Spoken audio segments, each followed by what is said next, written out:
জয় কৃষ্ণগুৰু পৰম আৰাধ্য কৃষ্ণগুৰু মহাপ্ৰভুৰ শ্ৰীচৰণত শত কোটিবাৰ প্ৰণিপাত জনাইছোঁ। জয় কৃষ্ণগুৰু। চিৰপূজ্য গুৰু কৃষ্ণ প্ৰেমানন্দ প্ৰভুৰ শ্ৰীচৰণত ভক্তি ভৰা সেৱা নিবেদিছোঁ। জয় কৃষ্ণগুৰু। কৃষ্ণগুৰু আন্তৰ্জাতিক আধ্যাত্মিক যুৱ সমাজৰ আজি এই ধৰ্মালোচনী সভাৰ মঞ্চত উপবিষ্ট প্ৰভুৰ একান্ত ভক্ত তথা আজি এই সভাৰ সভাপতি শ্ৰীযুত শৈলেন বড়োডেকা প্ৰভু, আপোনাৰ শ্ৰীচৰণত সেৱা নিবেদিছোঁ। কৃষ্ণগুৰু আন্তৰ্জাতিক আধ্যাত্মিক যুৱ সমাজৰ স্থায়ী সভাপতি শ্ৰীযুত কমলা গগৈ প্ৰভু, আপোনাক সেৱা সন্মান নিবেদিছোঁ। কাৰ্যকৰী যুৱ সমাজৰ কাৰ্যকৰী সভাপতি জিতুমণি হীৰা প্ৰভু, আপোনাক সেৱা সন্মান নিবেদিছোঁ। নগাঁও, মৰিগাঁও, হোজাই জিলা মানৱ মংগলৰ সম্পাদক শ্ৰীযুত মৃদুল কুমাৰ কাকতি প্ৰভু, আপোনাক সেৱা সন্মান জনাইছোঁ। কৃষ্ণগুৰু আধ্যাত্মিক বিশ্ববিদ্যালয়ৰ ৰাজনীতি বিজ্ঞান বিভাগৰ সহকাৰী অধ্যাপক শ্ৰীযুত জগমোহন কলিতা, আপোনাক সেৱা সন্মান জনাইছোঁ। আজি এই বৈকুণ্ঠপুৰীত প্ৰেক্ষাগৃহত উপস্থিত ভক্তা আইসকল, প্ৰভুসকল, আপোনালোকৰ শ্ৰীচৰণত সেৱা নিবেদিছোঁ। জয় কৃষ্ণগুৰু। আমাক কোৱা হৈছে যে ভাৰতীয় ধৰ্ম পৰম্পৰা গুৰুজনাৰ শ্ৰেষ্ঠ ধৰ্ম, লগতে আমাৰ যুৱক যুৱতীসকলৰ দায়িত্ব আৰু কৰ্তব্য সম্পৰ্কে কিছু কথা ক'বলৈ এই প্ৰভুৰ বিশ্বশ্ৰেষ্ঠ ধৰ্ম দৰ্শন সম্পৰ্কে ক'বৰ বাবে আমাৰ জ্ঞান বোধ বুদ্ধি নিচেই সামান্য। প্ৰভু হৃদিস্থিত নহ'লে, গুৰুজনা হৃদিস্থিত নহ'লে তেৰাৰ প্ৰৱৰ্তিত এই শ্ৰেষ্ঠ ধৰ্মৰ বিষয়ে কোৱাটো আমাৰ সমৰ্থৰ বাহিৰত। আপোনালোকৰ কৃপা অবিহনে আমি এই শ্ৰেষ্ঠ ধৰ্মৰ বিষয়ে হয়তো ক'ব নোৱাৰিম। সেয়ে আমি প্ৰথমতে গুৰু কৃপা বিচাৰিছোঁ, আপোনালোকৰ কৃপা বিচাৰিছোঁ। আপোনালোকে আমাক কৃপা কৰিলেহে গুৰুজনাৰ বিষয়ে যৎকিঞ্চিত আমি অৱগত কৰিবলৈ সমৰ্থ হ'ম। আমি গুৰুজনাৰ প্ৰৱৰ্তিত এই বিশ্বশ্ৰেষ্ঠ ধৰ্মৰ কথা কোৱাৰ আগতে পুণ্যভূমি ভাৰতবৰ্ষত যি সনাতন ধৰ্ম পৰম্পৰা, সেই সম্পৰ্কে কিছু কথা সোঁৱৰি চাবলৈ মনস্থ কৰিছোঁ। কাৰণ আমাৰ যুৱক যুৱতীসকলে গুৰুজনাৰ ধৰ্মটো আগুৱাই লৈ যাব লাগিব। লোক সমাজে সুধিব যে ধৰ্মটোনো কি, কৃষ্ণগুৰু দৰ্শননো কি। যুৱ সমাজে তেওঁলোকক যথাযোগ্য উত্তৰ দিব লাগিব। বৰ্তমান জ্ঞানৰ যুগ, বিজ্ঞানৰ যুগ। এই জ্ঞান বিজ্ঞানৰ যুগত প্ৰণালীবদ্ধ অধ্যয়ন, প্ৰণালীবদ্ধ বিশ্লেষণ অবিহনে শিক্ষিত সমাজে আমাক গ্ৰহণ নকৰিব। সেয়ে আমি অতি প্ৰণালীবদ্ধভাৱে এই প্ৰভুৰ ধৰ্ম দৰ্শন সম্পৰ্কে জনসমাজক অৱগত কৰাৰ দায়িত্ব কাণ পাতি ল'ব লাগিব। তাৰ বাবে আমি এই 5000 বছৰৰ পুৰণি ভাৰতীয় সভ্যতা সংস্কৃতিলৈ এবাৰ ঘূৰি যাব লাগিব। গীতাৰ 2য় অধ্যায় সাংখ্য যুগত শ্ৰীকৃষ্ণই অৰ্জুনক মনটো স্থিৰ কৰি ল'বৰ বাবে উপদেশ দিছে আৰু লগতে কৈছে যে তুমি সিংহৰ দৰে শক্তিশালী হোৱা আৰু ধনুষৰ তুলি লোৱা। প্ৰথম যি বিষাদ যুগ, সেই বিষাদ যুগত শ্ৰীকৃষ্ণই বিৰুদ্ধ শত্ৰু দলত দেখিলে যে নিজৰে অঙহী বঙহী গোটেইখিনি নিজৰ বংশ পৰিয়াল। অৰ্জুনৰ মনলৈ বিষাদ আহিল, শ্ৰীকৃষ্ণক এই বিষাদৰ কথা ব্যক্ত কৰিলে। 2য় অধ্যায়ত শ্ৰীকৃষ্ণই অৰ্জুনক সাজু কৰিছে ৰণৰ বাবে। আমি প্ৰত্যেকেই একোজন অৰ্জুন। শ্ৰীকৃষ্ণই যি অৰ্জুনক কৈছে যে তুমি সিংহৰ দৰে শক্তিশালী হ'ব লাগিব আৰু এই সিংহৰ দৰে শক্তিশালী হ'বৰ বাবে কিহৰ প্ৰয়োজন আমাক, যুৱ সমাজক আমাক কিহৰ প্ৰয়োজন? সেই প্ৰয়োজন হ'ল জ্ঞান। আমি ভাৰতবৰ্ষত জন্ম হৈছোঁ। মহাপুৰুষে কৈ গৈছে যে ধন্য নৰ তনু ভাল, ধন্য ধন্য ভাৰত বৰিষে। ভাৰতবৰ্ষত নৰতনু লাভ কৰাটো অতি ধন্যৰ কথা, গৌৰৱৰ কথা, ভাগ্যৰ কথা। এই ভাৰত শব্দটোৰ অৰ্থনো কি? ভাৰত শব্দটোৰ অৰ্থ হ'ল ভা মানে জ্ঞান, ৰত মানে নিৰত। যিখন দেশৰ জনসাধাৰণ সদায় জ্ঞানত ৰত হৈ থাকে। এই ভাৰতবৰ্ষতে প্ৰথমতে ৰচনা হ'ল বেদ। বেদ শব্দৰ অৰ্থ আমি বহুতেই নাজানো। যুৱক যুৱতীসকলে জনা উচিত। বেদ শব্দৰ অৰ্থ হ'ল জ্ঞান, ইংৰাজীতে যাক কয় নলেজ। ফ্ৰান্সিছ বেকনে 19বিংশ শতিকাত ক'লে নলেজ ইজ পাৱাৰ, জ্ঞানেই শক্তি। সেই শক্তিস্বৰূপ, সেই শক্তিৰ উৎসস্বৰূপ বেদ ৰচনা হৈছিল এই ভাৰতবৰ্ষৰ সৰস্বতী নদীৰ পাৰত, এই সৰস্বতী সভ্যতা বুলি যিটো কয় ভাৰতবৰ্ষত। আমি জানো 4খন বেদ হয়তো পৃথিৱীৰে প্ৰথম গ্ৰন্থ। ঋগ্বেদ ভাৰতবৰ্ষৰ অতিকৈ প্ৰাচীন সাহিত্য বুলি ক'ব পাৰোঁ, ধৰ্মগ্ৰন্থ বুলি ক'ব পাৰোঁ। ব্ৰহ্মৰ উল্লেখ থকা প্ৰথমখন গ্ৰন্থ বেদ। বেদত কি আছে? আমি বহুতেই কওঁ যে বেদত আমাৰ সমাজত ভুল কথা প্ৰচলিত আছে। পৰম গুৰু কৃষ্ণগুৰু মহাপ্ৰভুৱে ভিন্ন প্ৰসংগত লিখিছে আৰু তেৰাৰ শ্ৰীমুখেৰে ব্যক্ত কৰিছে, বেদত কোনো যাগ যজ্ঞৰ কথা নাই। বেদত কোনো একেশ্বৰবাদ বিৰোধী কথা নাই। বেদত কি আছে? মাত্ৰ একেশ্বৰবাদৰ কথা আছে। ঋগ্বেদত মানুহে যিবিলাক শক্তিৰ দ্বাৰা ভাবুকিৰ সন্মুখীন হ'ল অতীত কালত, আগৰ কালত, সেই সময়ত বতাহ, বৰষুণ, সূৰ্য, জ্বলন্ত অগ্নিপিণ্ড সূৰ্য, নিজে চুব নোৱাৰা, চাব নোৱাৰা মানুহতকৈ শ্ৰেষ্ঠ শক্তিবিলাকক দেৱতাৰ ৰূপ দি পেলাই ব্যাখ্যা কৰা হ'ল।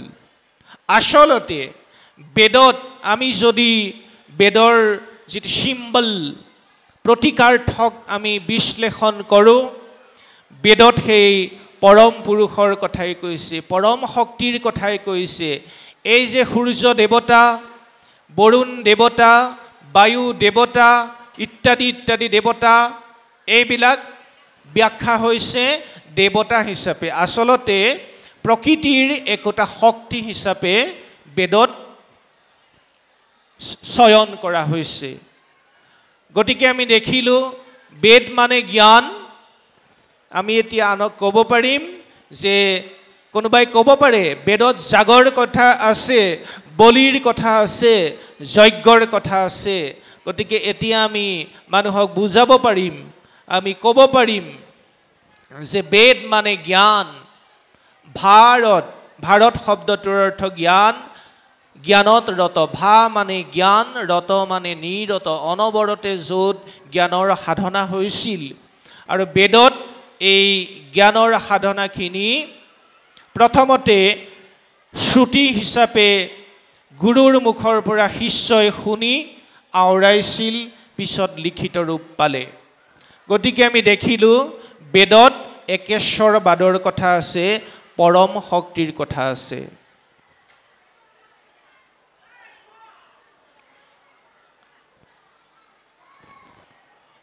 এই যে প্ৰাকৃতিক শক্তিবিলাক বেদত যিটো ক'লে যে সূৰ্য দেৱতা, বৰুণ দেৱতা, বায়ু দেৱতা, যিটো পৰম গুৰু কৃষ্ণ গুৰু কৃপালু প্ৰভু জনাই, গুৰু আমাৰ পৰম গুৰু জনাই কাল্পনিক দেৱ দেৱী বুলি পেলাই বাৰম্বাৰ কৈ থৈ গৈছে।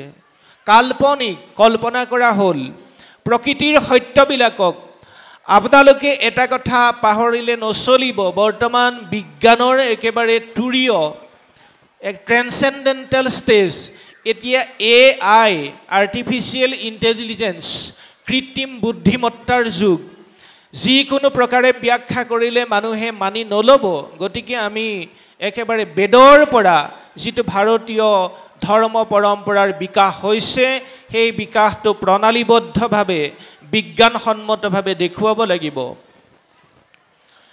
শতপথ ব্ৰাহ্মণ, বেদৰ পিছত ব্ৰাহ্মণ ৰচনা হ'ল, ব্ৰাহ্মণ গ্ৰন্থসমূহ ৰচনা হ'ল। শতপথ ব্ৰাহ্মণ নামৰ গ্ৰন্থত কোৱা হ'ল যে এজনেই দেৱতা, এজনেই দেৱতা। মন কৰিব, আমাৰ যে ৩৩ কোটি দেৱতা বুলি কৈ থাকে, ভুল ধাৰণা, এইবিলাক অতি ভুল ধাৰণা, কাল্পনিক। গতিকে বেদত ক'লে একেশ্বৰবাদৰ কথা, সকলো শক্তিৰ মূলতে আছে এক পৰম শক্তি। শতপথ ব্ৰাহ্মণত ক'লে যে এজনেই দেৱতা। আৰু ক'লে শতপথ ব্ৰাহ্মণত আৰু এষাৰ কথা উল্লেখ আছে যে একংশদ বিপ্ৰা বহুধা বদন্তি, একংশদ বিপ্ৰা বহুধা বদন্তি। একংশত এটাই সৎ শক্তি, অক্ষয় শক্তি, বহুধা বিভিন্ন কৰি পেলাইছে বিপ্ৰা ব্ৰাহ্মণসকলে। এই পৰম শক্তিটোকে বেদত যি একেশ্বৰবাদৰ কথা ক'লে, বেদত যি পৰম শক্তিৰ কথা ক'লে, এই পৰম শক্তিক ব্ৰাহ্মণসকলে বহুধা বিভক্ত কৰি পেলাইছে। এই কথাটো ধৰা পেলালে শতপথ ব্ৰাহ্মণ। সংস্কৃতত শতপথ ব্ৰাহ্মণ বুলি কয় যে একংশদ বিপ্ৰা বহুধা বদন্তি। আমি দেখিলোঁ যে ঋগ্বেদ, সামবেদ, যজুৰ্বেদ, অথৰ্ববেদ। অথৰ্ববেদখনত কি আছিল? বিশেষকৈ ঔষধ পাতিৰ কথা আছে, চিকিৎসাৰ কথা আছে। তাত প্ৰথমতে ব্ৰহ্ম কথা নাই বুলি ভবা হৈছিল, সেইকাৰণে অথৰ্ববেদক স্বীকৃতি দিয়া হোৱা নাছিল। কালক্ৰমত দেখা গ'ল যে অথৰ্ববেদতো ব্ৰহ্মৰ কথা আছে। সেইকাৰণে বাকী তিনিখন বেদৰ সৈতে অথৰ্ববেদকো স্বীকৃতি প্ৰদান কৰিলে যে ইয়াতো একেশ্বৰবাদৰ কথা আছে, ওৱান চ'ৰ্চৰ কথা আছে। মই অলপ পিছতে আহিম। ওৱান চ'ৰ্চ, বৰ্তমান পদাৰ্থ বিজ্ঞান জগতে কেনেদৰে এটা পৰম শক্তি স্বীকাৰ কৰিছে বিজ্ঞানীসকলে। বেদৰ পিছত আমি ব্ৰাহ্মণ গ্ৰন্থবোৰ, তাৰ পিছতে ৰচিত হৈছে উপনিষদ। এতিয়া উপনিষদ কি? বেদৰ সাৰ। উপনিষদ প্ৰাচীন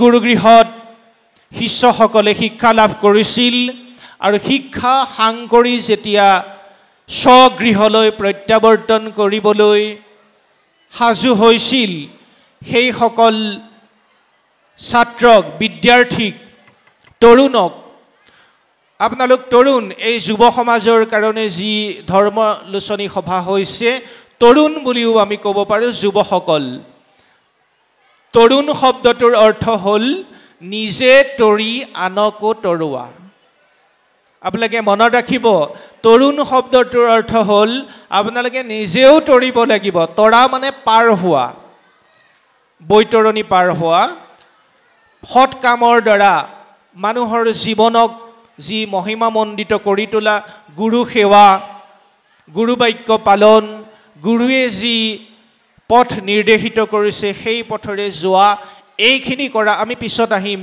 এইখিনি কৰা মানে হ'ল তৰণ গতিকে তৰুণ শব্দটোৰ অৰ্থ হ'ল যি নিজকে তৰাই আৰু আনকো তৰাই নিজে তৰি আনকো তৰাই তেৱে হ'ল তৰুণ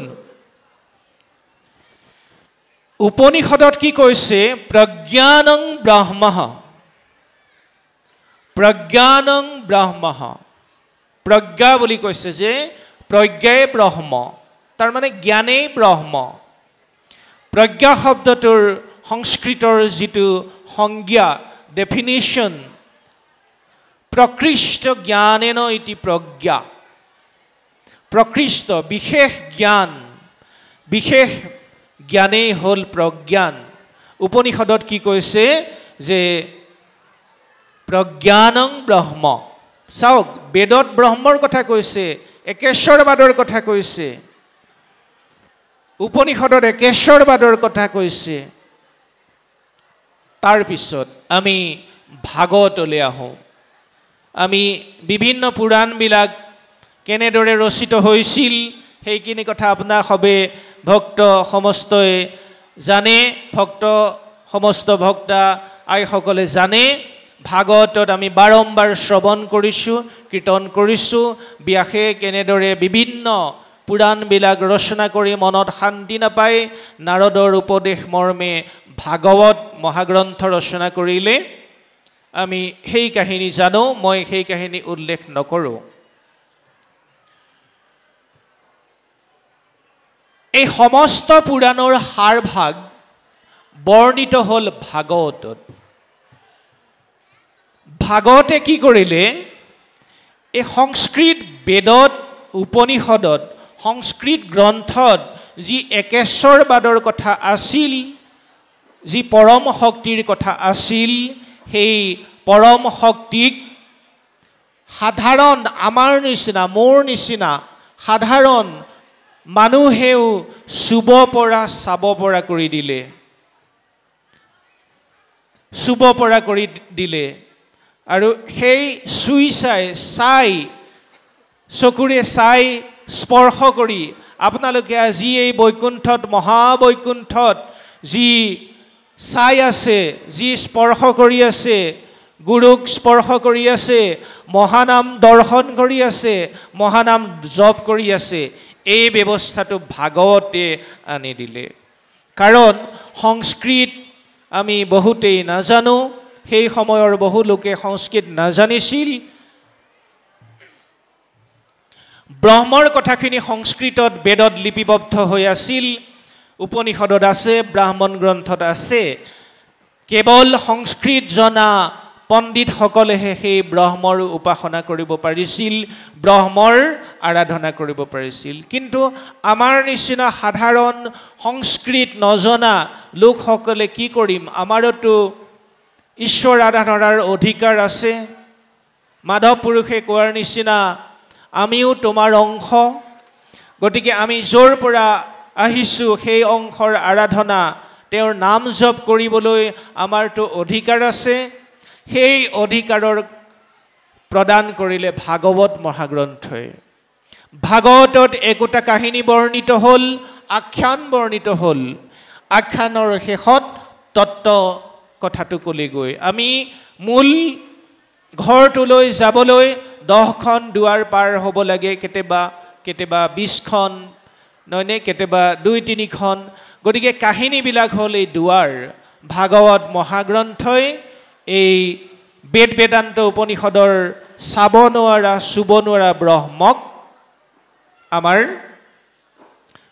মানুহৰ মাজলৈ সাধাৰণ মানুহৰ মাজলৈ লৈ আহিল এতিয়া এই যে কৃষ্ণগুৰু বহুতে প্ৰশ্ন সোধে যে কৃষ্ণগুৰু ধৰ্মটো ক'ৰ পৰা ওলাল কৃষ্ণগুৰু ধৰ্মটো ওলোৱা নাই আজি এই কৃষ্ণগুৰু সেৱাশ্ৰমত যি অনুশীলিত হৈ আছে প্ৰতিপালিত হৈ আছে এই বেদান্তৰ কথাখিনিয়ে ইয়াত অনুশীলন হৈ আছে 5000 বছৰৰ আগতে ভাৰতীয় প্ৰাজ্ঞ ঋষিমুনিসকলে যি তত্ত্ব দৰ্শন উদ্ভাৱন কৰিছিল পৰম গুৰু কৃষ্ণগুৰু মহাপ্ৰভু ঈশ্বৰে 12 বছৰ কঠোৰ সাধনাৰ বলত সেই তত্ত্ব নিৰ্দেশ পৰম ব্ৰহ্মৰ পৰা লাভ কৰি যুগনাম কৃষ্ণগুৰু মহানাম এক নাম কৰ্ণপথে ভগতৰ হৃদয়ত প্ৰৱেশ কৰোৱাই সেই ব্ৰহ্মস্বাদ ব্ৰহ্ম আস্বাদ নাম লোৱাটো এনেকুৱা কথা যে ভাগৱতত যিটো কৈছে যে পিবত ভাগৱতং ৰসমালয় মুহুৰহু ৰসিকা ভুবি ভাবুকা এই ভাগৱত গ্ৰন্থৰ যিটো ফল সেইটো তাত সীতা নাই গুটি নাই কল্পনা কৰকচোন সীতা নাই গুটি নাই মুখত দিলেই পমি যায় এই মহানাম ভাগৱতৰ সাৰ মহানাম কৃষ্ণগুৰু এক নাম গতিকে কৃষ্ণ আৰু গুৰু কৃষ্ণ শব্দটো ব্যাখ্যা কৰিছে মহাপুৰুষ মাধৱদেৱে নামঘোষাত কৃষ হেন শব্দ ইটো পৃথিৱী বাচক ভৈল ন আনন্দক প্ৰৱৰ্তয় কৃষ্ণ আৰু গুৰু ভাৰতীয় দৰ্শন ভাৰতীয় জীৱনৰ দুটি উৎকৃষ্ট শব্দ পৰম ব্ৰহ্মৰ দ্বাৰা নিৰ্দেশ লাভ কৰি গুৰুজনাই মহাসাধনাৰ জৰিয়তে সেই মহানাম আমাক বেকত কৰিছে এই বিজ্ঞানৰো বিজ্ঞান বিজ্ঞানৰো বিজ্ঞান জ্ঞানৰো জ্ঞান প্ৰজ্ঞানৰো প্ৰজ্ঞান আমি এনেকুৱা কথা নহয় আমি প্ৰমাণ কৰি দেখুৱাইছোঁ যে ভাৰতীয় বেদ উপনিষদ পুৰাণ ভাগৱত কি আছে আৰু সেইখিনি ইয়াত আজি কেনেদৰে প্ৰতিপালিত হৈছে অনুশীলন হৈছে আপোনালোকে ঘৰ দুৱাৰ পাহৰি এই 10-12 দিন আপোনালোকে এতিয়াতো কালৈকো মনত পৰা নাই এই মহাবৈকুণ্ঠৰ পৰা এনে এঘণ্টা ঘৰৰ পৰা ওলাই আহিলেও গৰুকেইটা ছাগলীকেইটা শিশুকেইটা সিহঁতৰ পঢ়া শুনা বজাৰ সমাৰ মানুহগৰাকী মানুহজন এইবিলাক লৈ আমি ব্যস্ত কিন্তু এই মহাবৈকুণ্ঠৰ পৰা আজি আমাৰ একোৱেই মনত পৰা নাই এইটো কিয় ই প্ৰজ্ঞান আৰু প্ৰজ্ঞান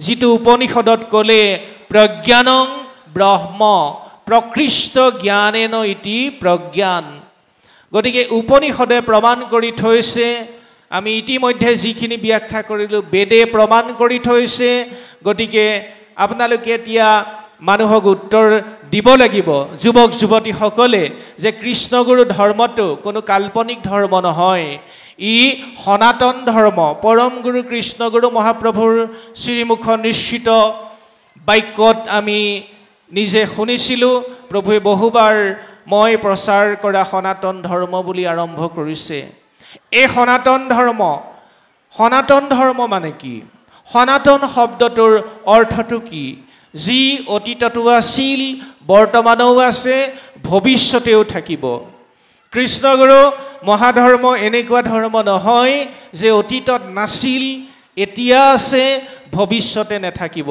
ই অতীততো আছিল বৰ্তমানেও আছে ভৱিষ্যতেও থাকিব এইখিনি কথা আমাৰ যুৱক যুৱতী পৰিষ্কাৰ হোৱা উচিত সেইকাৰণে আমি মাত্ৰ আপোনালোকক সোঁৱৰাইছোঁ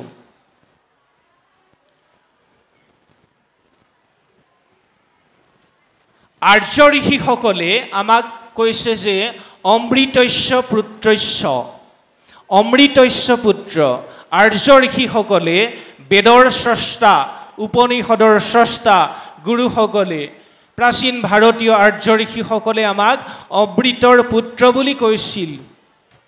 গুৰুজনাই পৰম গুৰু কৃপালু গুৰুজনাই আমাক সকলোকে ভালৰো ভালটো কৰিবলৈ কয়, ভালৰো ভালটো কৰিবলৈ কয়, আচৰণ কৰিবলৈ কয়, যে তহঁতে ভালৰো ভাল আচৰণ কৰ, ভালৰো ভাল অনুশীলন কৰ।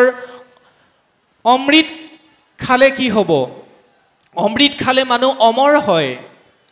গতিকে আমি অমৃত কোনবিলাক? যিবিলাক ভাল কামবিলাক, যিবিলাক ভাল কথাবিলাক, যিবিলাক ভাল অনুশীলনবিলাক, সেইবিলাকেই অমৃত। মন কৰকচোন, ৫,০০০ বছৰৰ আগতে এই ভাৰতীয় আৰ্য ঋষিসকলে কি কৈছিল? অমৃতস্য পুত্ৰস্য, যে মানৱ অমৃতৰ পুত্ৰ। গুৰুজনাই কিন্তু নিজস্ব দৰ্শনেৰে আমাক ক'লে, তেখেতৰ বিভিন্ন গ্ৰন্থাৱলী তেখেতে লিপিবদ্ধ কৰিছে।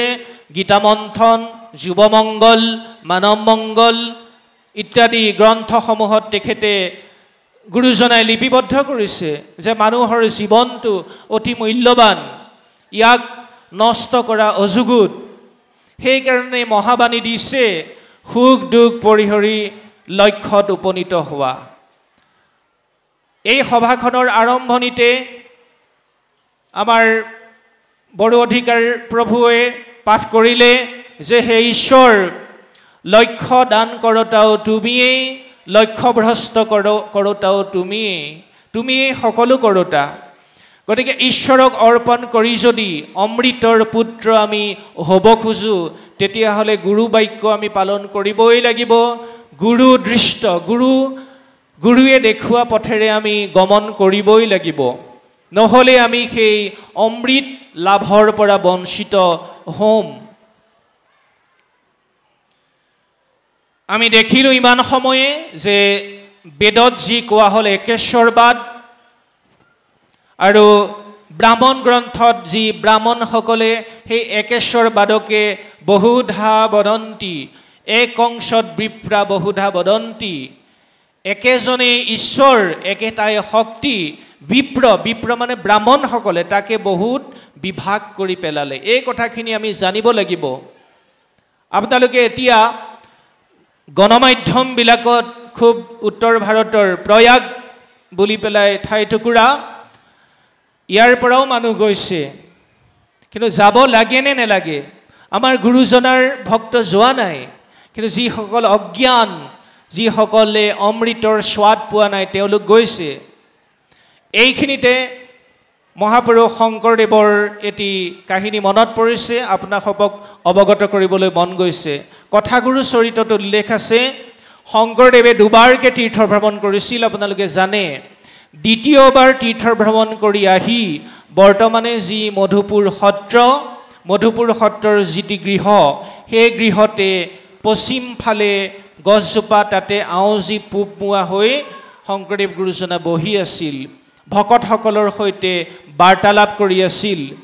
তেনেকুৱাতে গছজোপাৰ ওপৰৰ পৰা টোপ টোপকৈ মৌৰ টোপাল পৰিবলৈ ধৰিলে।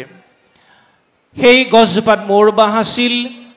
শংকৰদেৱ গুৰুজনাই ভকতসকলক ক'লে যে বাপসকল চাওকচোন, এই কেনেকৈ মধুমক্ষীবিলাক উৰি ফুৰিছে আৰু এই চাকৰ পৰা কেনেদৰে মৌ টপ টপকৈ সৰিছে। আমিও যি ঈশ্বৰৰ কথা আলাপ কৰিছোঁ, এয়াই বৈকুণ্ঠ, ইয়াতে বৈকুণ্ঠত হৰিনাম টপ টপকৈ সৰি আছে। এই কৃষ্ণগুৰু সেৱাশ্ৰমতো এই হৰিনাম, কৃষ্ণগুৰু মহানাম, মধু, মহামধু, মধুতকেও মধু, যাৰ তুলনা উপমা, অলংকাৰ শাস্ত্ৰই, উপমা শাস্ত্ৰই যাক তুলনা দি শেষ কৰিব নোৱাৰে, সেই মধু খৰিত হৈ আছে। শংকৰদেৱ গুৰুজনাই ক'লে যে মই দুবাৰকৈ তীৰ্থ ভ্ৰমণ কৰিলোঁ, মই দেখিলোঁ যে পশ্চিমত একো নাই। শংকৰদেৱ গুৰুজনা পশ্চিমলৈ গৈছিল, উত্তৰৰ ফালেলৈ গৈছিল, উৰিষ্যা, ওড়িশা, বাৰাণসী ঠাৱে ঠাৱে লিখিছে, বৃন্দাবনলৈ গৈছিল, বদৰিকাশ্ৰমে গৈছিল। সেইদিনা মধুপুৰ সত্ৰত বহি গছজোপাত আউজি ভকতসকলৰ আগত ক'লে যে বাপসকল, মই আৰু তীৰ্থৰ ভ্ৰমণ নকৰোঁ এতিয়াহে বুজি পাইছোঁ তীৰ্থত একো নাই পশ্চিমত একো নাই বুলি পেলাই লিখা আছে কথাগুৰু চৰিতত আপোনালোকে পঢ়ি চাব পশ্চিমত একো নাই কিন্তু আমাৰ পশ্চিমলৈ এইকেইদিন মানুহ অসমৰ পৰাও গৈছে এই অসমতে বৈকুণ্ঠ আছে মহাবৈকুণ্ঠ শ্ৰেষ্ঠ পৃথিৱীৰ শ্ৰেষ্ঠ নাম ইয়াত আছে গতিকে আকৌ পশ্চিমলৈ যাবলৈ কি দৰকাৰ মহাপুৰুষ শংকৰদেৱ গুৰুজনে 600 বছৰ আগতে লিখি কৈ থৈ গৈছে আৰু তেওঁ কৈ থৈ যোৱা কথা মোৰ কথা নহয় লয়াৰ্ছ বুক ষ্টলে প্ৰকাশ কৰিছে কথাগুৰু চৰিত আপোনালোকক মই পৃষ্ঠা সংখ্যাটো ক'ব নোৱাৰিম মেলি চালে আপোনালোকে দেখিব শংকৰদেৱে কৈ থৈ গৈছে যে পশ্চিমত একো নাই মই আৰু তীৰ্থ ভ্ৰমণ নকৰোঁ মই তীৰ্থ ভ্ৰমণ আচলতে নকৰা হ'লেও হ'লহেঁতেন আপোনালোকৰ সৈতে এই কথা মধুৰূপ হৰিনাম চৰ্চা কৰা হ'লেই হ'লহেঁতেন গতিকে চাওক তীৰ্থ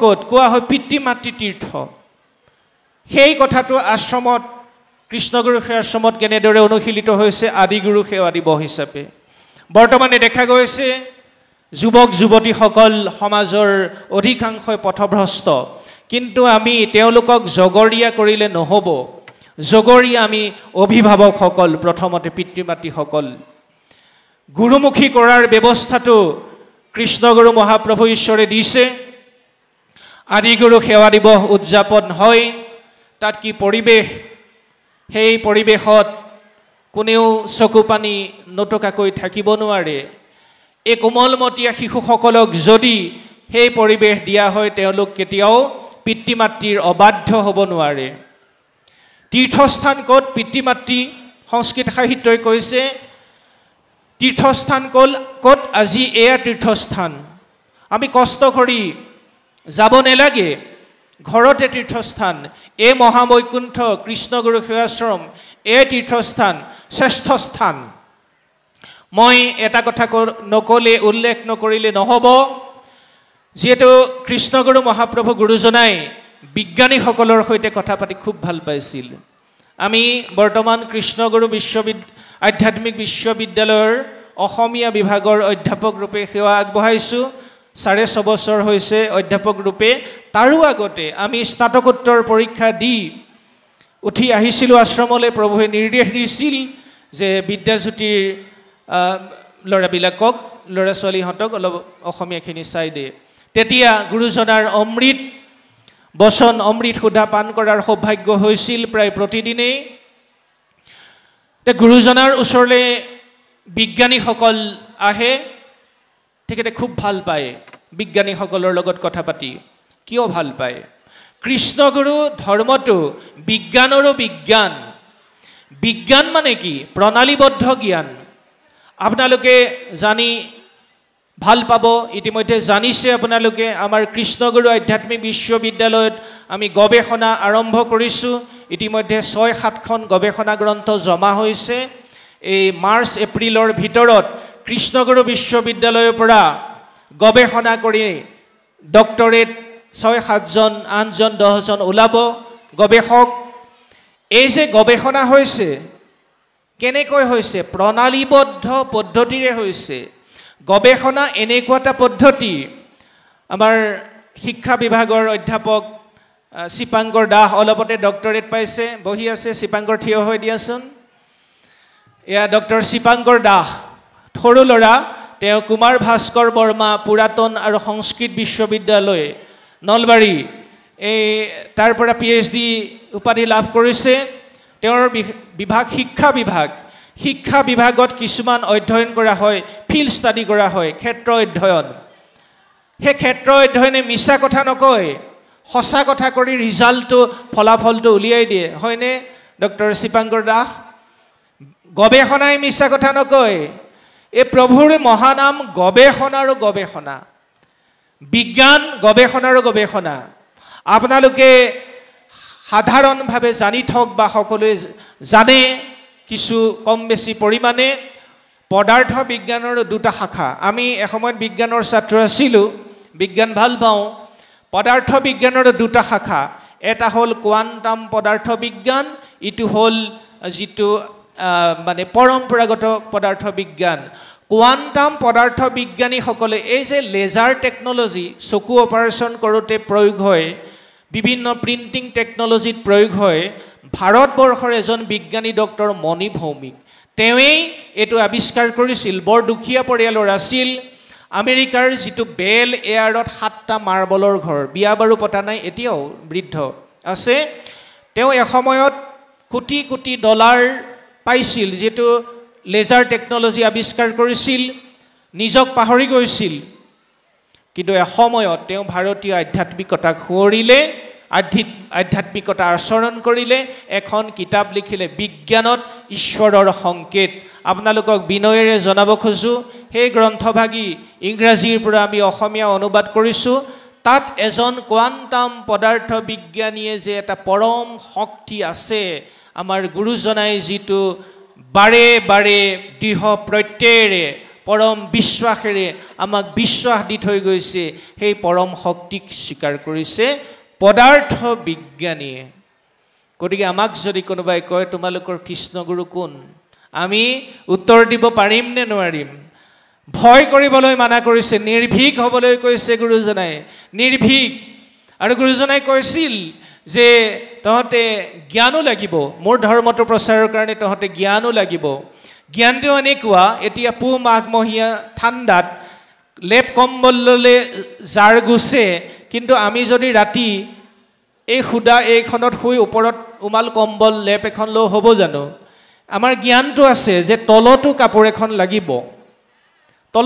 এখন লাগিব সেইটোৱে হ'ল জ্ঞান গতিকে গুৰুজনাই কৈছে যে জ্ঞানটো লাগিব মোৰ ধৰ্মটো তহতে প্ৰচাৰ কৰিবলৈ জ্ঞান লাগিব শাস্ত্ৰ জ্ঞান লাগিব ভাগৱতৰ জ্ঞান লাগিব বিভিন্ন গ্ৰন্থৰ জ্ঞান লাগিব সৎসংগৰ আলাপ লাগিব গতিকে আমাৰ যুৱক যুৱতীসকলে দৃঢ় প্ৰত্যয়েৰে আৰু গুৰুজনাই কেতিয়াও আমাক নাম লৈ বহি থাকিবলৈ কোৱা নাই আপোনালোকে দেখিছে এটা কথা এই মাত্ৰ মনত পৰিছে কৃষ্ণগুৰু আধ্যাত্মিক বিশ্ববিদ্যালয়ৰ এজন অধ্যাপক জগমোহন কলিতা তেওঁ আমাৰ মহাবিদ্যালয়ৰ পৰা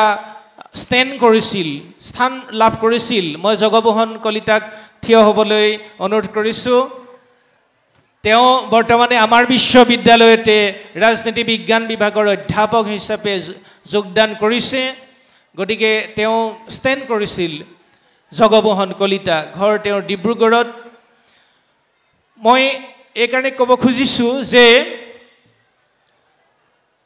তেওঁলোকে এই যে ইয়াতে পঢ়ি গুৰুজনাক হৃদয়ত লৈ শিক্ষাৰ লগতে যিটো আধ্যাত্মিক জ্ঞান গুৰুজনাই যিটো বাক্য দিছে স্কুলীয়া শিক্ষাৰ লগতে আধ্যাত্মিক জ্ঞান প্ৰদান কৰা বৰ্তমানে বিজ্ঞানী বহুত আছে ইঞ্জিনিয়াৰ বহুত আছে ACS বহুত আছে IAS বহুত আছে কিন্তু ৰঙা ঘৰত থকা IAS বহুত আছে ACS ডাঙৰ ডাঙৰ অফিচাৰ জেইলত আছে কিয় আধ্যাত্মিক জ্ঞানৰ অভাৱৰ কাৰণে সেই কাৰণে কৃষ্ণগুৰু শিক্ষা পৰিষদৰ অধীনত যিখিনি শিক্ষানুষ্ঠান আছে ইয়াত আধ্যাত্মিক শিক্ষা প্ৰদান কৰা হয় নতুন শিক্ষানীতি ভাৰত চৰকাৰে গ্ৰহণ কৰিছে 2020 চনত আপোনালোকে শুনিছে চাগৈ কাগজে পত্ৰই ৰেডিঅ'য়ে টিভিয়ে আলোচনা চক্ৰ অনুষ্ঠিত হৈছে কিন্তু চাওক গুৰুজনাই এই NEP নিউ এডুকেশ্যন পলিচি একো উমঘাম নহওঁতে আশ্ৰমত প্ৰয়োগ কৰি থৈ গৈছে নতুন শিক্ষানীতিত হাতে কামে কৰি খোৱা শিক্ষাৰ কথা গুৰুত্ব দিয়া হৈছে কৃষ্ণগুৰু সেৱাশ্ৰমত যিটো হেণ্ডলুম ইণ্ডাষ্ট্ৰী তাঁতশাল গুৰুজনাই সেয়া কৰি থৈ গৈছে কৃষি দুগ্ধ ইত্যাদি গুৰুজনাই অতি উৎসাহিত কৰিছিল কৃষি কৰিবলৈ কৰ্ম কৰিবলৈ হেণ্ডলুম স্থাপন কৰিছিল আপোনালোকক জনাবলৈ পাই সুখী হ'ম যে আমাৰ কৃষ্ণগুৰু আধ্যাত্মিক বিশ্ববিদ্যালয়ৰ যত্নত এটি স্কিলৰ পাঠ্যক্ৰম আৰম্ভ হ'ব ইলেক্ট্ৰিচিয়ান ফিটাৰ প্লাম্বাৰ ইত্যাদি এবছৰীয়া পাঠ্যক্ৰম ছমহীয়া ডিপ্ল'মা পাঠ্যক্ৰম যাতে গ্ৰামাঞ্চলৰ ছাত্ৰ ছাত্ৰীসকল বহি থাকিব নালাগে গুৰুজনাই খুব গুৰুত্ব দি থৈ গৈছিল খুব কৈছিল যে এই পাঠ্যক্ৰমবিলাক খুলিব লাগে গতিকে চাওক তেওঁ বিজ্ঞানী নহয় জানো তেওঁ ডিগ্ৰী কিমান আছিল তথাকথিত আমি যি ডক্টৰেট উপাধি পাইছোঁ প্ৰভুৰটো নাছিল কিন্তু প্ৰভু ডক্টৰেটৰো ডক্টৰেট প্ৰভুৱে বাৰে বাৰে কৈছিল বিজ্ঞান শিক্ষা লাগে সায়েন্স টেকনলজি মহাবিদ্যালয় কৃষ্ণগুৰু বিজ্ঞান আৰু প্ৰযুক্তিবিদ্যা মহাবিদ্যালয় আমি যিহেতু শিক্ষক সেইকাৰণে আমাৰ কথাখিনি শিক্ষাৰ ফালে আহিছে গতিকে যুৱক যুৱতীসকলে এই প্ৰভুৰ যি দৰ্শন এই দৰ্শনটো বুজি লৈ প্ৰভুৰ যি মানৱ জীৱনক সুন্দৰ কৰাৰ বৰ্ণাঢ্যৰ কৰাৰ সমৃদ্ধ কৰাৰ লক্ষ্য সেই লক্ষ্যত আগুৱাই যাব লাগিব এটা কথা প্ৰায় আমাৰ চিৰপূজ্য গুৰু কৃষ্ণ প্ৰেমানন্দ প্ৰভুও কয় যে শিষ্যইহে গুৰুক ডাঙৰ কৰে ৰামকৃষ্ণ পৰমহংসৰ নাম আমি শুনিছোঁ স্বামী বিবেকানন্দ নোহোৱা হ'লে এই ভাৰতীয় ধৰ্ম পৰম্পৰা চিকাগোৰ মহা ধৰ্ম সভাত ধৰ্মৰ মহা সন্মিলনত হয়তো উত্থাপিত নহ'লহেঁতেন গতিকে গুণী শিষ্য গুৰু কৃষ্ণগুৰু মহাপ্ৰভুৱে এবাৰ আমি শুনিছিলোঁ আমাৰ সন্মুখতে ব্যক্ত কৰিছিল মই বিবেকানন্দৰ নিচিনা শিষ্য এজন নেপালোঁ আক্ষেপ কৰিছিল তহঁত শিক্ষিত ল'ৰা ছোৱালী আহিছ মই শিক্ষিত ল'ৰা ছোৱালী খুব ভাল পাওঁ প্ৰভুৱে শিক্ষাত ইমান গুৰুত্ব দিছিল আৰু সেই পৰম ঈশ্বৰৰ মহা ইচ্ছা থকাৰ কাৰণেই মোৰ আৰু এটা কথা মনত পৰিছে আপোনালোকক এইখিনিতে অৱগত কৰিব খুজিছোঁ এবাৰ পৰম কৃপালু কৃষ্ণগুৰু মহাপ্ৰভু এই শোভনপুৰ তেতিয়া এইবিলাক ৰাস্তা হোৱা নাই কেঁচা ৰাস্তা এই ৰাস্তাটো একেবাৰে কেঁচা আবেলি ৩-৪ মান বজাত প্ৰভুৱে শুভ্ৰ ছত্ৰ ধৰি দিয়ে ভক্তসকলে প্ৰভু খোজ কাঢ়ে পিছে পিছে গৈ আছিলোঁ শোভনপুৰলৈ যোৱাৰ ৰাস্তাটো পাইছেগৈ তেনেকুৱাতে মই ক'লোঁ যে প্ৰভু মোৰ গৱেষণা কৰিবলৈ বৰ মন আছে প্ৰভু কৃপা কৰিব তেতিয়া প্ৰভুৱে ক'লে কৰিবি অকণমান ৰৈ পেলাই ক'লে যে মোৰ বিষয়ে গৱেষণা কৰিবি আকৌ অকণমান ৰৈ পেলাই এই ইউনিভাৰ্চিটিয়ে পাৰ্মিশ্যন দিব জানো বুলি মিচিককৈ হাঁহিলে মোৰ বিষয়ে গৱেষণা কৰিবলৈতো ইউনিভাৰ্চিটিয়ে পাৰ্মিশ্যন নিদিয়ে আমাৰ তথাকথিত জ্ঞান পৰম্পৰাসকলে পৰম্পৰাই প্ৰভুকটো তেতিয়া ভালদৰে বুজা নাছিল এতিয়া কিন্তু বুজিছে আৰু ইয়াত যেতিয়া কৃষ্ণগুৰু আধ্যাত্মিক বিশ্ববিদ্যালয় স্থাপন হ'ল স্থাপনৰ এবছৰৰ পিছত যেতিয়া আমি প্ৰভুৰ কৰ্ম কৰাৰ মহাভাগ্য মিলিল তাৰ 2 বছৰৰ পিছত 3 বছৰৰ পিছত যেতিয়া PhD গৱেষণাৰ পাঠ্যক্ৰম আৰম্ভ হ'ল সেই কথাটো মোৰ বাৰে বাৰে মনলৈ আহিল প্ৰভুৱে যে কৈছিলে মোৰ বিষয়ে গৱেষণা কৰিবি ইউনিভাৰ্চিটিয়ে পাৰ্মিশ্যন দিব জানো এতিয়া যদি প্ৰভুৰ বিষয়ে গৱেষণা কৰিবলৈ কোনোবা গৱেষক আহে গুৱাহাটী বিশ্ববিদ্যালয় ডিব্ৰুগড় বিশ্ববিদ্যালয় তেজপুৰ বিশ্ববিদ্যালয় দিল্লী বিশ্ববিদ্যালয়লৈ মুখলৈ হাতলৈ চাবলৈ দৰকাৰ নাই নিজৰ পাৰ্মিশ্যন নিজৰ বিশ্ববিদ্যালয়ে দিব আমাৰ ভকতৰ তথা অন্যান্য উচ্চ শিক্ষিত বিদ্যাৰ্থীসকল যদি আহে প্ৰভুৰ বিষয়ে গৱেষণা কৰিবলৈ ইতিমধ্যে আমি ক্ষুদ্ৰ গৱেষণা প্ৰকল্প 2-এটা সমাপন কৰিছোঁ আমাৰ ছাত্ৰ ছাত্ৰীসকলৰ জৰিয়তে গতিকে ভগৱন্তৰ ইচ্ছা হ'লে চাওক সেই যে এদিন বেকত হৈছিল ব্যক্ত হৈছিল মোৰ বিষয়ে গৱেষণা কৰিবি বিশ্ববিদ্যালয় পাৰ্মিশ্যন দিব জানো এতিয়া নিজৰ পাৰ্মিশ্যন নিজে গতিকে ঈশ্বৰে কৰোঁ বুলিলে কৰিব নোৱাৰা কাম একো নাই আৰু সমস্ত প্ৰভুৰ দৰ্শনটো হ'ল প্ৰেগমেটিক ফিলচফি আমাৰ যুৱক যুৱতীসকলে জনা উচিত যে কৃষ্ণগুৰু মহাপ্ৰভুৰ যিটো দৰ্শন এইটো প্ৰায়োগিক দৰ্শন প্ৰভুৱে ব্যৱসায় কৰিবলৈ কৈছে কিন্তু সৎ উপায়েৰে শিক্ষা লাভ কৰিবলৈ কৈছে গোল্ড মেডেল পা তহঁতে ভালৰো ভালকৈ পাছ কৰ ভালৰো ভাল চাকৰি কৰ ACS অফিচাৰ হ IAS অফিচাৰ হ সৎ উপায়েৰে তহঁতে ব্যৱসায় কৰ ধনী হ ভালৰো ভাল খা ভালৰো ভাল পিন এবাৰ মনত পৰে তেতিয়া মেধি প্ৰভু বুলি এজন দাড়ি থকা প্ৰিন্সিপাল আছিল। মেধি প্ৰভু আমি বিদ্যাজ্যোতিত যেতিয়া কাম কৰিছিলোঁ তেতিয়া পুৱা 7 বজাত প্ৰভু প্ৰিন্সিপালৰ কোৱাৰ্টাৰলৈ আহে, প্ৰিন্সিপাল ছাৰৰ। তেতিয়া চিৰপূজ্য গুৰুকৃষ্ণ প্ৰেমানন্দ প্ৰভু আৰু ভক্তি মাতৃ আই ফুৰিবলৈ গৈছিল বিমানত। কিছু সময়ৰ বাবে টেলিফোনৰ যোগাযোগ নাছিল। প্ৰভুৱে লেণ্ড ফোনটোলৈ বাৰে বাৰে ফোন কৰি পোৱা নাই, তেতিয়া মোবাইল নাছিল। প্ৰভুৱে চিন্তিত হোৱা দেখুৱাইছে। তেতিয়া মই হাত জোৰ কৰি ক'লোঁ যে ঈশ্বৰৰো চিন্তা হয়নে পুত্ৰৰ কাৰণে? তেতিয়া প্ৰভুৱে মিচিককৈ হাঁহি মাৰিছে। পঠিয়াইছোঁ সিহঁতক, যাওক ভালৰো ভাল ঠাইলৈ যাব লাগে।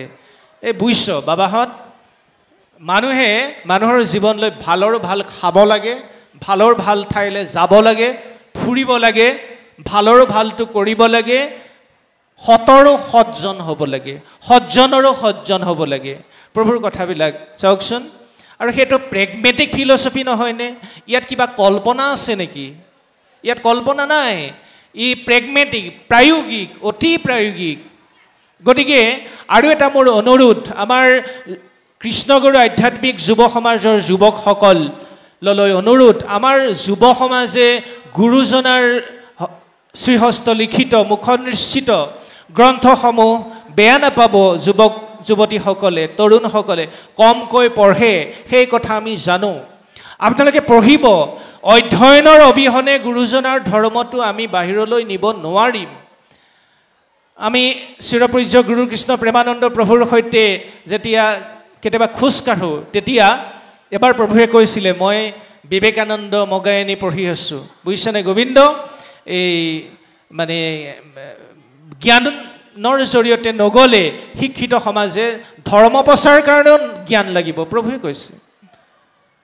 আৰু সেইটো আমাৰ পৰম মংগলময় গুৰুজনাই কৈছিল। গতিকে কৃষ্ণগুৰু মহাপ্ৰভুৰ গোটেই ধৰ্ম দৰ্শন অতি আন্তৰিকতাৰে, একান্ত চিত্তে, একাগ্ৰতাৰে গুৰুকৃষ্ণ প্ৰেমানন্দ প্ৰভুৱে আগবঢ়াই লৈ গৈছে। আপোনালোকে দেখিছে, এই বিপ্ৰ দামোদৰ যেতিয়া ঘৰলৈ ঘূৰি আহে, নিজৰ ঘৰটো চিনি পোৱা নাই। আপোনালোকৰ তেনেকুৱা হৈছেনে নাই? এবাৰ আশ্ৰমলৈ প্ৰৱেশ কৰি কি নতুন দেখিছে? এই যে বাটচৰাতি, অসমৰ কোনো ঠাইত এনেকুৱা দৃশ্য আছে জানো? নাই।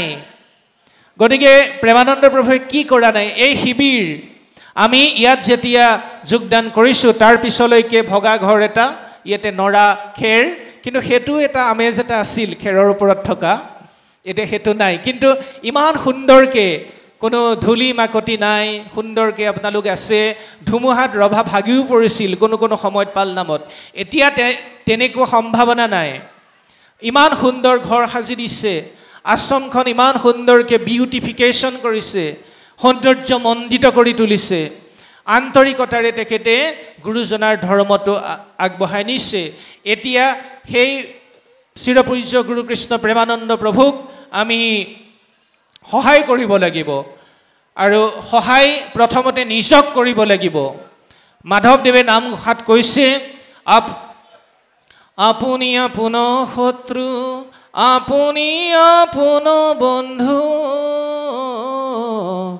আপুনি আপোন ৰাখে মাৰে, হৰিকণ ভজিনৰে আপুনি হয় নষ্ট, হৰি ভজি আপোনাক তাৰে। নিজক নিজে তাৰিবও পাৰে, মাৰিবও পাৰে, তাৰিবও পাৰা, মাৰিবও পাৰা, গীত এটাও আছে যে। গতিকে নিজেই নিজৰ বন্ধু, নিজেই নিজৰ শত্ৰু। গতিকে গুৰুজনাই আমাক নিৰ্মাণ কৰিছে। যেনেদৰে বিল্ডিং এটা সজাৰ আগতে ভেটি প্লেনটো লাগিব, আমিবিলাক হ'ল ভেটি প্লেন প্ৰভুৰ। এই যুৱক যুৱতীসকল, তৰুণসকল হ'ল গুৰুজনাৰ ভেটি প্লেন। এই ভেটি প্লেনটো যদি মজবুত হয়, তেতিয়াহ'লে ওপৰত বিল্ডিং 100 মহলীয়া 200 মহলীয়া ঘৰ সাজি থাকিবলৈ সুবিধা হ'ব। যদি আমাৰ ভেটি প্লেনেই দুৰ্বল হয়, তেতিয়াহ'লে হুৰুহকৈ খহি পৰিবলৈ বেছি সময় নালাগে। গতিকে আমি যুৱক যুৱতীসকলক অনুৰোধ কৰোঁ, নিজৰ নিজৰ চক্ৰৰ কীৰ্তন ঘৰতেই হওক, কোনোবা ভকতৰ গৃহতেই হওক মঙ্গলবাৰ 1 ঘণ্টা আমি নাম লোৱাৰ পিছতেই হওক আমি 1 ঘণ্টা মানৱ মংগলেই হওক যুৱ মংগলেই হওক গীতা মন্থনখনেই হওক বহুতে কয় গীতা বুজি নাপাওঁ গুৰুজনাই ইমান সৰল কৰি পেলাই গীতা উপহাৰ দিছে আমাক গীতাৰ বাক্য কেইটামান গীতা সাৰৰ চাওকচোন ইমান সুন্দৰকৈ প্ৰভুৱে লিখিছে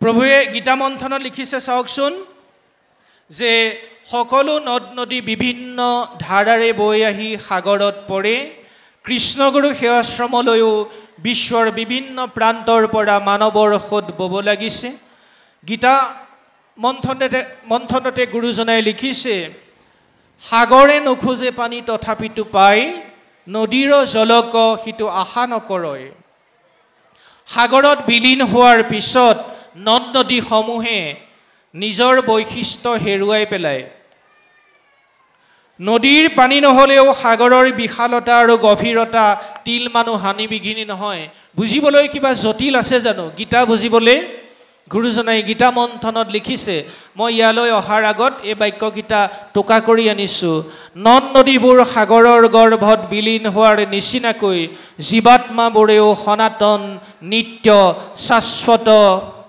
পৰম ব্ৰহ্ম পৰমাত্মাৰ ওচৰলৈ গতি কৰে আৰু তেওঁতে বিলীন হয় ঈশ্বৰৰ ওচৰলৈ বা পৰমাত্মাত বিলীন নহওঁ বুলিলেও কোনেও বিলীন নোহোৱাকৈ থাকিব নোৱাৰে এইখিনি বুজিবলৈ কিবা টান লাগিছে জানো প্ৰভুসকল আইসকল যুৱক যুৱতীসকল একো জটিল নহয় গীতা মন্থনখন আমি ঘৰতো পাঠ কৰিব পাৰোঁ সন্ধিয়া প্ৰাৰ্থনা কৰাৰ পিছত আমি যুৱ মংগল মানৱ মংগল গীতা মন্থন চিৰপূজ্য গুৰু কৃষ্ণ প্ৰেমানন্দ প্ৰভুৰ গ্ৰন্থ আছে সেই গ্ৰন্থবিলাক পঢ়াৰ পৰম্পৰাটো আমাক লাগে আমাৰ আটাইতকৈ ৰোগ বুলি মই ক'ব খোজো অধ্যয়ন বিমুখিতা এইটো কৃষ্ণগুৰু যুৱক যুৱতীসকলেই নহয় আমাৰ কৃষ্ণগুৰু এক নাম ধৰ্মৰ যুৱক যুৱতীসকলেই নহয় সমগ্ৰ মই অসম ভূমিতে দেখিছোঁ কিন্তু বাহিৰত পঢ়াৰ পৰম্পৰা খুব আছে পঢ়িলেহে আমি সত্য উদ্ধাৰ কৰিব পাৰিম আৰু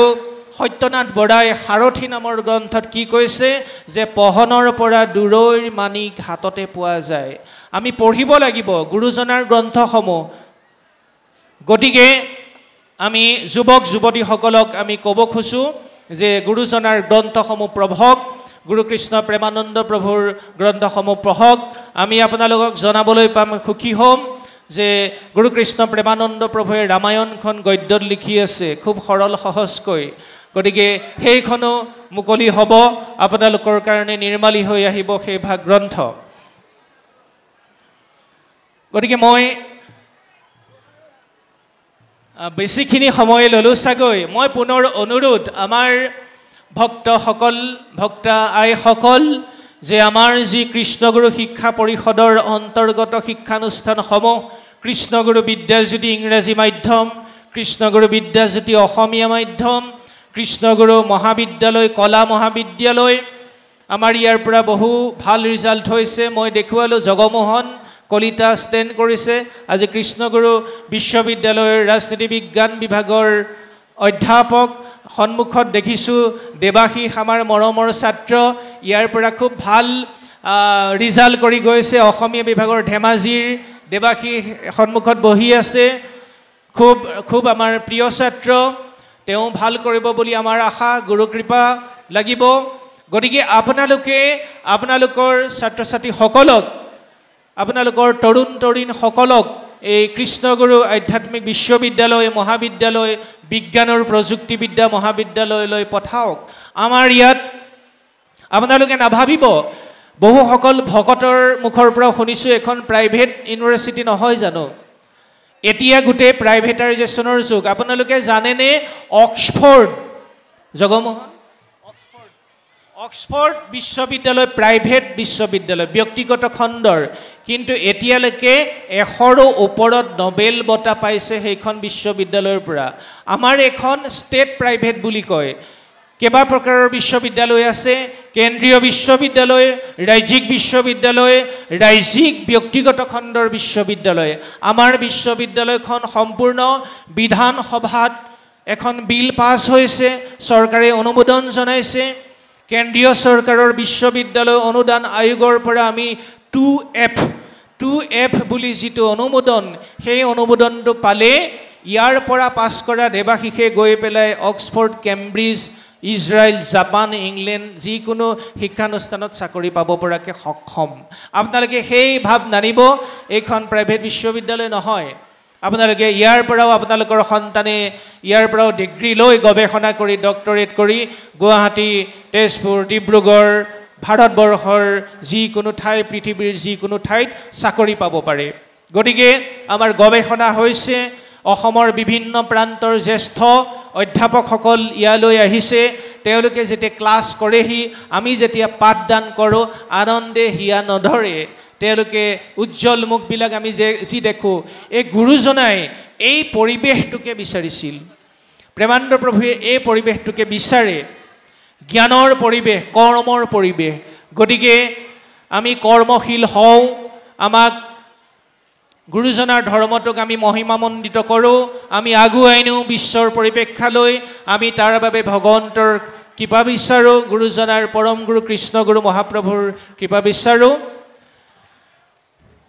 সদৌ শেষত আমি বেদৰ পৰা, উপনিষদৰ পৰা আৰম্ভ কৰি ভাগৱত গ্ৰন্থ আমি সনাতন ধৰ্মৰ সম্যক পৰিচয় দিয়াৰ যত্ন কৰিলোঁ। এই যত্ন মাত্ৰ আভাস। ভাৰতীয় সনাতন ধৰ্মৰ পৰিচয় দিবলৈ 7 দিন 7 ৰাতি ক'লেও শেষ নহয়।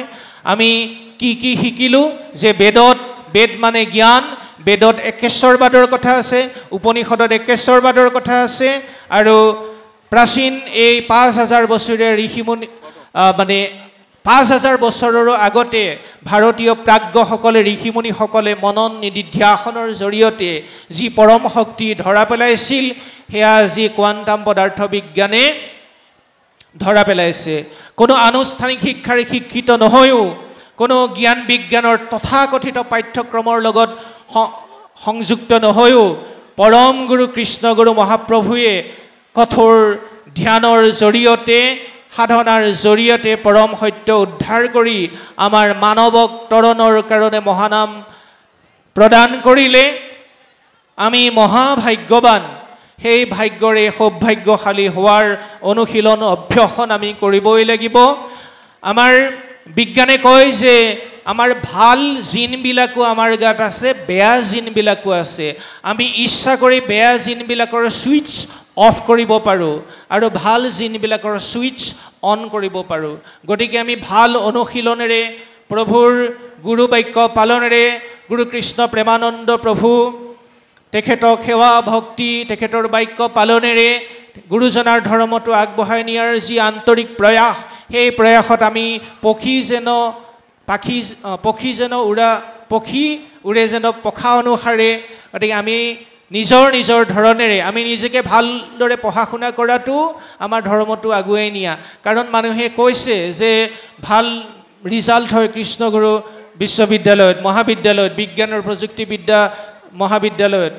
গতিকে যুৱক যুৱতীসকল, আপোনালোক আশাৰ পাপৰি, দেশৰ অগ্নিকণা, প্ৰভুৰ সপোন। গতিকে পুনৰবাৰ মই পৰম গুৰু কৃষ্ণগুৰু মহাপ্ৰভুৰ শ্ৰীচৰণত সেৱা জনাইছোঁ। পুনৰবাৰ গুৰু কৃষ্ণ প্ৰেমানন্দ প্ৰভুৰ শ্ৰীচৰণত সেৱা জনাইছোঁ। হে ভক্তসকল, আইসকল, আপোনালোকৰ শ্ৰীচৰণত সেৱা জনাইছোঁ। অধিকাৰ প্ৰভুৰ সমন্বিত মঞ্চত উপবিষ্ট সকলোৰে শ্ৰীচৰণত সেৱা জনাইছোঁ। আমাৰ কথাত নিশ্চয় দায় দোষ আছে, সেই দায় দোষখিনি ভগৱন্তই ক্ষমা কৰি দিব, যদিহে আপোনালোকে ক্ষমা কৰি দিয়ে। পুনৰবাৰ সেই ক্ষমা প্ৰাৰ্থী হৈ আপোনালোকৰ আশীষ বিচাৰি এটি সেৱাৰে আমি সামৰিছোঁ। জয় কৃষ্ণগুৰু, জয় কৃষ্ণগুৰু, জয় কৃষ্ণগুৰু,